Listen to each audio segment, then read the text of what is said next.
बच्चों पिछले लेक्चर में हमने बात करी थी डेडलॉक की कैरेक्टरिस्टिक्स, जिसमें हमने देखा था कि डेडलॉक की क्या कैरेक्टरिस्टिक्स है और ये कैरेक्टरिस्टिक्स थी अपनी mutual exclusion, hold and wait, no preemption और सर्कुलर वेट। और हमने देखा था कि अगर ये चारों कंडीशन एक साथ पाई जाती है किसी सिस्टम के अंदर तो हम कहते हैं कि भी अपना जो सिस्टम है वो डेडलॉक के अंदर। आज हम बात करेंगे कि हमने डेडलॉक को प्रिवेंट कैसे करना है, हमने ऐसा क्या करना है कि भी ये अपना जो सिस्टम है वो डेडलॉक के अंदर ना जाए।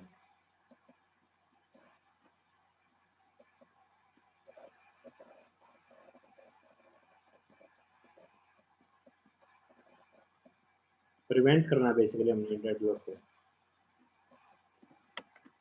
हमने देखा था कि चारों कंडीशन जब साथ पाई गई तो आपका जो डेडलॉक है वो आता है। तो हम क्या करेंगे डेडलॉक से बचने के लिए, हम ये मेक श्योर करें कि भी जो चारों कंडीशन वो एक साथ ना आए। ठीक है, एक दो आ जाती है, तीन आ जाती है, लेकिन चारों के चारों एक साथ ना आए तो क्या होगा, अपना डेडलॉक बच जाएगा, डेडलॉक नहीं आ पाएगा, है ना। तो हम ऐसा क्या करें कि भाई वो आपका जो चारों कंडीशन है वो एक साथ ना आए। देखो हमेशा तो हम नहीं बचा सकते डेडलॉक को, लेकिन ज्यादातर केसेस में हम अवॉइड भी कर सकते हैं। ठीक है, जो पहली कंडीशन थी अपनी म्यूचुअल एक्सक्लूजन,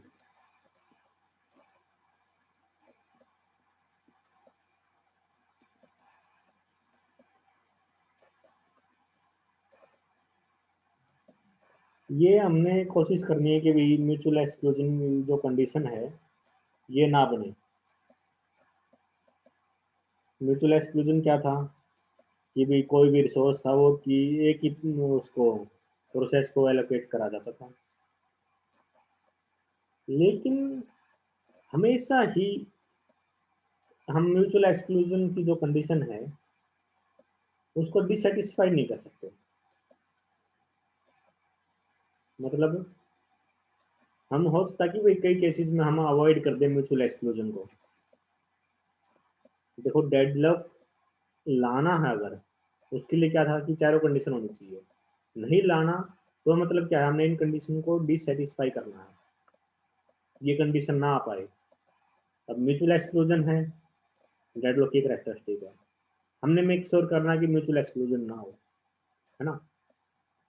अब कई बार तो हम इसमें सफल भी हो सकते हैं, कई बार नहीं हो सकते। कब सफल होंगे कब असफल होंगे, कब हमें सक्सेस मिलेगी कब नहीं मिलेगी, वो देखना है। अब देखो जो रिसोर्स होते हैं वो शेयरेबल रिसोर्स भी होते हैं और नॉन शेयरेबल रिसोर्स भी होते हैं। शेयरेबल और नॉन शेयरेबल, नॉन शेयरेबल, है ना। शेयरेबल क्या होते हैं, जिसको आप शेयर कर सकते हो दूसरों के साथ एट ए टाइम। जैसे आपकी सपोज करो कोई रीड ओनली फाइल है, उसको मैं रीड करूं या साथ ही साथ आप रीड करो, कोई फर्क पड़ता ही नहीं, है ना। तो रीड ही करनी है। ये होता है कि भाई राइटेबल फाइल होती है, उसको मैं भी राइट कर रहा हूँ और आप भी राइट कर रहे हो सेम टाइम पे, वो तो पॉसिबल नहीं है। इसका मतलब क्या हुआ, वो नॉन शेयरेबल है। एट ए टाइम एक ही बंदा तो यूज कर पाएगा, राइटेबल है तो। और रीड ओनली है तो एट ए टाइम मल्टीपल लोग भी उसको यूज कर सकते हैं, है ना। तो जब शेयरेबल है तो उस केस में तो हम म्यूचुअल एक्सक्लूजन को नहीं सेटिस्फाई कर सकते, है ना। क्योंकि एट ए टाइम मल्टीपल लोग आपके जो फाइल है उसको यूज कर रहे हैं। जैसे मैं मान लेता हूँ कि ये अपनी फाइल है, यहाँ पर पर्सन मान लिया प्रोसेस है P1 और P2, दो अलग अलग प्रोसेस है और ये रीड ओनली फाइल है। तो दोनों के दोनों प्रोसेस उस फाइल को रीड कर सकती है एट टाइम, है ना, शेयरेबल है ये। तो यहाँ पर म्यूचुअल जो एक्सक्लूजन की कंडीशन है वो पॉसिबल नहीं है, नॉट पॉसिबल, समझ रहे हो। और नॉन शेयरेबल के केस में क्या होगा, एट ए टाइम एक ही बंदा यूज कर सकता है, एक ही प्रोसेस यूज कर सकती है ना। तो उस केस में म्यूचुअल एक्सक्लूजन आपका सेटिस्फाई हो जाएगा। जैसे प्रिंटर है, या फिर आप राइट ओनली फाइल भी कर सकते हो। यहाँ पर प्रिंटर है, मल्टीपल प्रोसेसेस को हम अगर एलोकेट करने की कोशिश करें तो ये तो पॉसिबल है नहीं। एट ए टाइम प्रिंटर को तो मैं या तो इसको दूंगा या फिर इसको दूंगा, दोनों को तो एलोकेट कर नहीं सकता। तो ये नॉन शेयरेबल रिसोर्स है। और यहाँ पर म्यूचुअल एक्सक्लूजन की कंडीशन सेटिस्फाई हो रही है, एक ही प्रोसेस यूज कर रही है रिसोर्स को एट ए टाइम, है ना। तो म्यूचुअल एक्सक्लूजन को आप हमेशा सेटिस्फाई नहीं कर सकते और हमेशा डिससेटिस्फाई नहीं कर सकते। डिपेंड करता है कि आपका जो रिसोर्स है वो किस टाइप का है। उम्मीद है यहाँ तक क्लियर है सबको। तो और सेकंड पॉइंट है अपना होल्ड एंड वेट।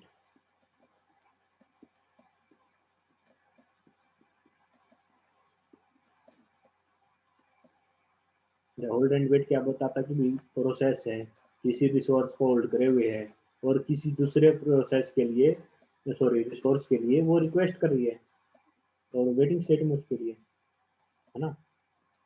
अब हमने क्या मेक श्योर करना है, डेडलॉक प्रिवेंट करना है तो हमने ये मेक श्योर करना है कि भी होल्ड एंड वेट की कंडीशन ना बने।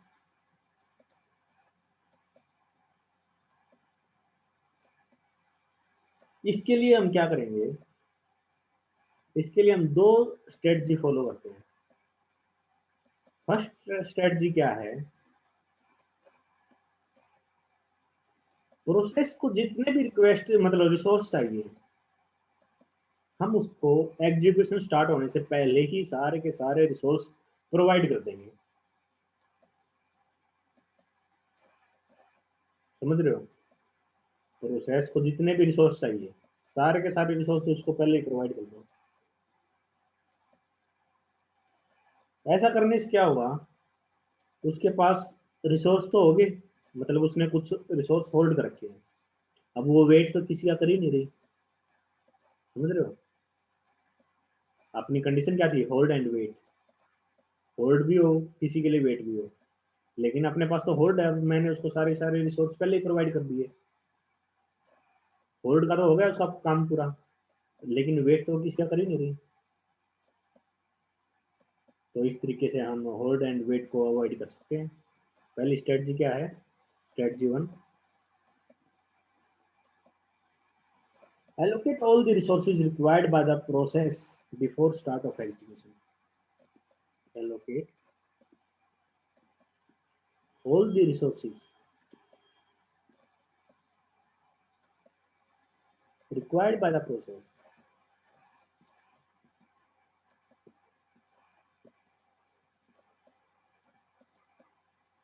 before execution start।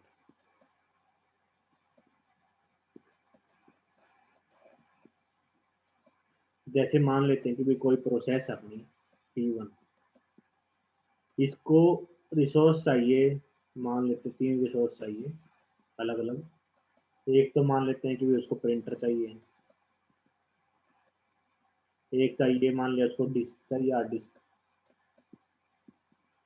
एक मान लेते हैं उसको मैग्नेटिक टेप चाहिए, कुछ भी उससे मैं मान के चलता हूँ।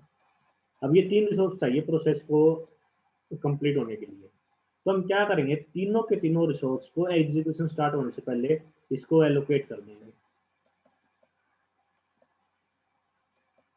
ठीक है। अब देखो, मान लेते हैं कि वे शुरू में उसको सिर्फ मैग्नेटिक टेप चाहिए थी स्टार्टिंग में, प्रिंटर उसको चाहिए सबसे लास्ट में। जब उसने शुरू का मान लेते हैं कि 1 घंटा एग्जीक्यूशन करना है, वो मैग्नेटिक टेप और डिस्क के ऊपर करना है जो भी करना है उसने काम, और 1 घंटे के बाद उसको प्रिंटर की जरूरत पड़ेगी। लेकिन मैंने क्या किया, मैंने सारे के सारे रिसोर्स जितने भी उसको फ्यूचर में भी चाहिए वो सारे के सारे शुरू में प्रोवाइड कर दिए। इससे क्या होगा, प्रिंटर जो शुरू का 1 घंटे में किसी दूसरे प्रोसेस के लिए काम आ सकता था, वो खाली पड़ा है P1 के पास, है ना। तो आप देखोगे कि भाई इसमें यहाँ डिवाइस जो जितने भी ये रिसोर्स है उनका यूटिलाइजेशन प्रॉपर नहीं है ना। जो हमें चाहिए भी नहीं अभी उसको भी मैं एलोकेट कर रहा हूँ, तो इसका मतलब क्या है, मैं अपने रिसोर्सेज को वेस्ट कर रहा हूँ। तो इसके इस स्ट्रेटजी का ड्रॉबैक क्या हुआ, लो डिवाइस यूटिलाइजेशन। इसने होल्ड एंड वेट की कंडीशन तो अवॉइड कर दी कि भाई होल्ड एंड वेट तो नहीं होगा इसमें, क्योंकि इसने सारे के सारे रिसोर्स है वो एलोकेट कर दिया प्रोसेस को। होल्ड तो हो गया, लेकिन वेट किसी का कर नहीं रही प्रोसेस P1। इसका मतलब क्या, ये जो होल्ड एंड वेट है ये डिससेटिस्फाई होगी, लेकिन डिवाइस यूटिलाइजेशन पुअर हो गया इसके अंदर। उम्मीद है यहाँ तक सबको क्लियर है। इसके बाद जो दूसरी स्ट्रेटजी आती है होल्ड एंड वेट के अंदर ही, स्ट्रेटजी नंबर 2, ये स्ट्रेटजी क्या कहती है, ये स्ट्रेटजी कहती है कि भाई प्रोसेस में जितने भी रिसोर्स होल्ड कर रखे हैं, नई रिक्वेस्ट करने से पहले उसने जितने होल्ड कर रखे हैं उन सबको रिलीज कर दो। मतलब होल्ड और वेट एट ए टाइम नहीं होगा। उसने जिस टाइम होल्ड कर रखे उस टाइम वो दूसरी रिक्वेस्ट नहीं करेगी किसी को, दूसरे दूसरे रिसोर्स के लिए। जब वो रिक्वेस्ट करेगी दूसरे रिसोर्स के लिए प्रोसेस, उससे पहले उसने जितने रिसोर्स होल्ड कर रखे वो सारे रिलीज करने पड़ेंगे। समझ रहे हो बात। मतलब प्रोसेस शुड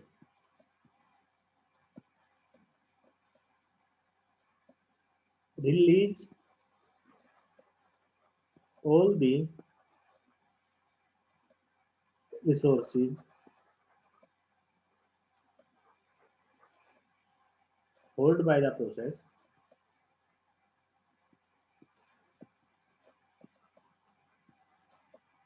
before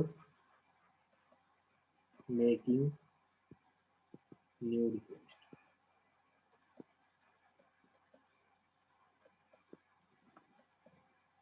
नई रिक्वेस्ट करने से पहले उसने जितने भी प्रोसेस ने जितने भी रिसोर्स होल्ड कर रखे हैं वो उन सबको रिलीज कर देंगे। सपोज करो आपके पास प्रोसेस है P1, इसको चाहिए 100 R मैं रिसोर्स लेता हूँ, मतलब 100 रिसोर्स चाहिए। इंस्टांस हो सकता है किसी भी रिसोर्स के, मान लेते हैं कि 100 चाहिए।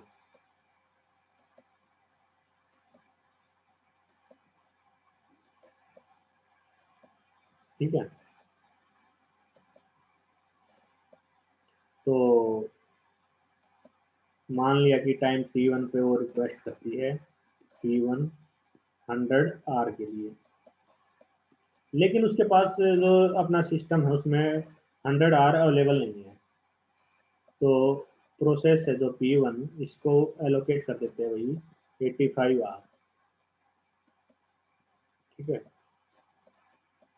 लेकिन अपनी जो प्रोसेस थी P1 उसको चाहिए थे 100 R, मिले उसको 85। तो वो कहती है कि भाई नहीं, दोबारा रिक्वेस्ट करेगी। दोबारा रिक्वेस्ट करती है थोड़ी देर के बाद, 100 आवर की, लेकिन फिर उसको इस बार हो सकता है कि भाई उसको 5 आवर मिले, 5 रिसोर्स मिले, तो फिर भी बात नहीं मिलती, उसको 100 चाहिए। दोबारा वो रिक्वेस्ट करती है T1, दोबारा रिक्वेस्ट करती है, इस बार हो सकता है कि भाई उसको 90 मिल जाए, तो इस तरीके से उसको हो सकता है कि भाई कितना n अटेम्प्ट करने पड़े अपनी जो रिक्वेस्ट है वो फुलफिल करने के लिए। ऐसा क्यों हो रहा है, क्यों नहीं उसको पूरे के पूरे रिसोर्स मिल रहे जब उसने डिमांड करी? देखो कई बार क्या होता है कि कुछ रिसोर्स ऐसे होते हैं जो बिजी रहते हैं हमेशा, है ना, कुछ रिसोर्स है जो हमेशा बिजी रहते हैं। अब वो किसी ना किसी प्रोसेस को एलोकेट ही रहते हैं।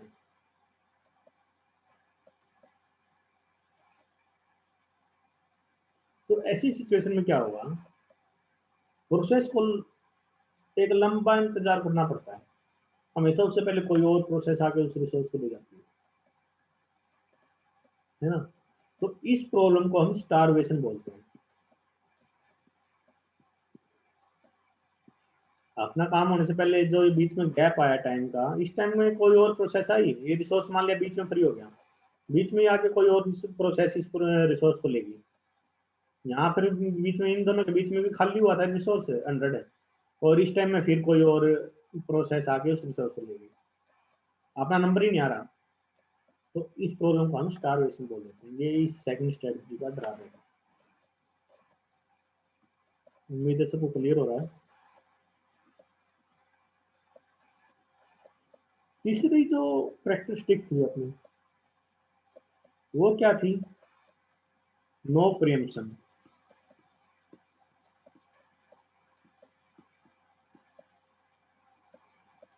मतलब प्रियम्पशन नहीं होना चाहिए,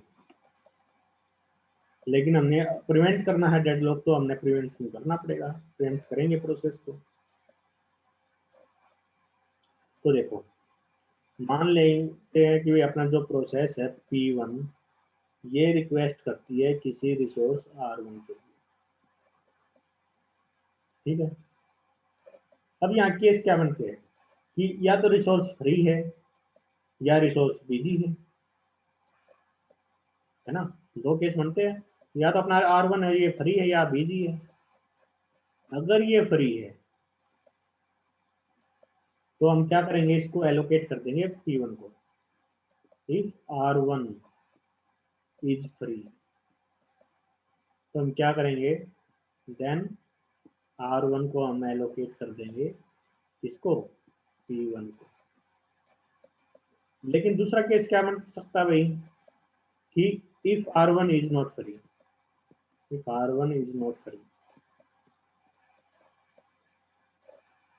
और ये एलोकेट कर रखा है, फ्री नहीं है तो मतलब किसी ना किसी को तो एलोकेट है ना, मतलब R1 इज नॉट फ्री, और ये एलोकेट कर रखा है किसी दूसरे प्रोसेस को P2 को, and allocated to P2। R1 free नहीं है और ये एलोकेट कर रखा है किसी दूसरे प्रोसेस को। अब यहाँ दो चीज आती है, या तो P2 है जो वो एग्जीक्यूशन कर रही है, या फिर वो एग्जीक्यूशन नहीं कर रही है, वो भी वेट में है किसी तीसरे रिसोर्स के लिए, सोचता ना, P2 एग्जीक्यूशन कर रही है या P2 भी वेट करिए किसी और रिसोर्स के लिए। मतलब if P2 is in execution state, if P2 process P2 is in execution state, वो एग्जीक्यूशन में है, तो क्या करना पड़ेगा, जो प्रोसेस है P1 has to wait.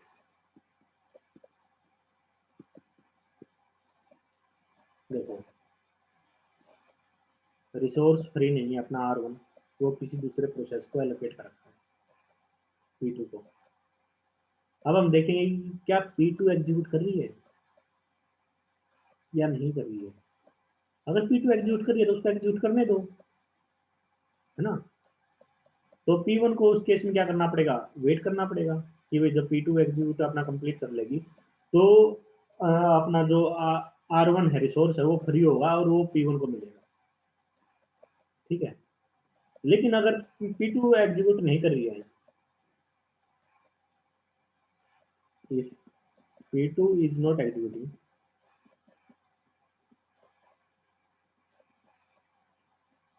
and waiting